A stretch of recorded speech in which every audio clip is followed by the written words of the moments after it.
এই যে দেখুন প্রিয় দর্শক, লক্ষ্য রাখুন, ভেঙে খান খান। আমার হাতে দেখতে পাচ্ছেন একটি মাটির ব্যাংক। প্রিয় দর্শক, আমার এটা শেষ সম্বল, সর্বশেষ আমি এটাকে ভেঙে দেখবো কত টাকা রয়েছে, কেন ভাঙছি, এই গল্পগুলো জানাবো ইনশাআল্লাহ। এত সুন্দর একটা জিনিস আমি ভেঙে সম্ভবত 2 থেকে 2.5 হাজার টাকা হবে, টাকাগুলো নিব। সময়ের সাথে সাথে বেড়েছে চাহিদা, চাহিদা বাড়লেও বাজারের রয়েছে আকাশ সমান দাম। আজও রয়েছে তেলের একই রকম দাম, কমেনি অন্যান্য জিনিসপত্রের দাম।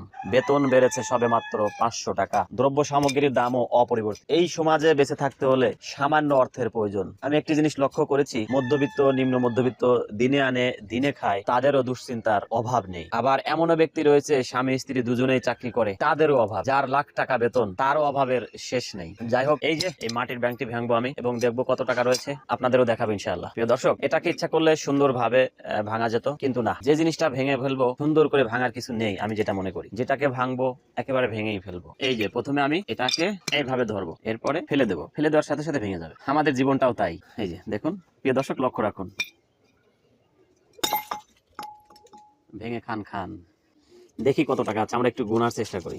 অভাব না আসতেই থাকে। আমার প্রিয় মনিটরটি আমার ছেলে নষ্ট করে দিয়েছে, আমি পারছি না সহ্য করতে, পাচ্ছি না কোনো সাজেশন। সর্বশেষ ভাঙতে হলো আমার এই 10 টাকা 20 টাকার মাটির ব্যাংক, আর দেখছি 500 টাকাও আছে। প্রিয় দর্শক, বেশ সুখবর।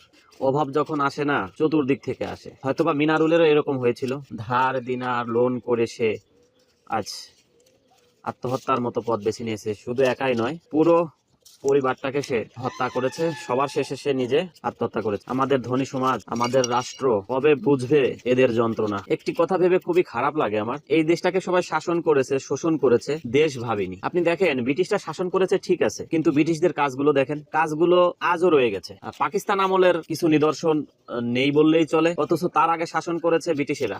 ব্রিটিশেরা শাসন করেছে ঠিক আছে, কিন্তু যে জিনিসটা ওরা তৈরি করেছে, সেটা কিভাবে তৈরি করেছে, নির্মাণ করেছে, সচক্ষে আপনারা দেখেছেন। এখনো হার্ডিন্স ব্রিজ, তারপরে আমাদের কালুখালী ব্রিজ, তারপরে বিভিন্ন রেলওয়ে স্টেশন এখনো অবিকৃত অবস্থায় রয়েছে। আর আমরা দেশ স্বাধীন করেছি ঠিক আছে, কিন্তু মন মানসিকতা এখনো উন্নত করিনি। আমাদের মন মানসিকতা না যতদিন উন্নত হবে, আমাদের এই দেশ অচলই থেকে যাবে। কমবে না নিত্য পণ্যের দাম, যাই হবে সেটাই পথে ব্যয় হবে। সংসারে কারো অসুখ বিসুখ হলে ধার করতে হবে, হাত পাততে হবে অন্যের কাছে, না হয় বেছে নিতে হবে আত্মহত্যার মতো জঘন্যতম পাপের কাজ। এটাই বাস্তব।